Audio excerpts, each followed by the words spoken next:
Fact number 1. మీకు తెలుసా ఆక్టోపస్లకి 3 గుండెలు అనేవి ఉంటాయి.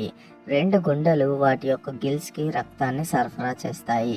మరి మూడవ గుండె శరీరంలో ఉన్న మిగిలిన భాగాలకు రక్తాన్ని సరఫరా చేస్తుంది. ఆసక్తికర విషయం ఏంటంటే ఆక్టోపస్లు ఈత కొట్టినప్పుడు శరీరానికి రక్తాన్ని అందించే గుండె అనేది కొట్టుకోవడం ఆగిపోతుంది. అందుకే ఆక్టోపస్లు ఈత కొట్టడం కంటే కూడా పాకడాన్ని ఎక్కువగా ఇష్టపడతాయి. Fact number 2. మీకు తెలుసా తేనె అనేది ఎప్పటికీ చెడిపోదు. పురావస్తు శాస్త్రవేత్తలు పురాతన ఈజిప్షియన్ సమాధుల దగ్గర తేనె కుండలను కనుగొన్నారు. అయితే అవి 3000 సంవత్సరాలకు పైగా ఉన్నవని మరియు ఇప్పటికీ ఖచ్చితంగా తినదగినవని వారు గుర్తించారు. అయితే ఇలా ఎందుకు జరుగుతుందంటే తేనెలోని తక్కువ తేమ మరియు ఆమ్ల pHలు ఉండడం వల్ల బ్యాక్టీరియాను మరియు ఇతర సూక్ష్మజీవుల పెరుగుదలను నిరోధిస్తుంది.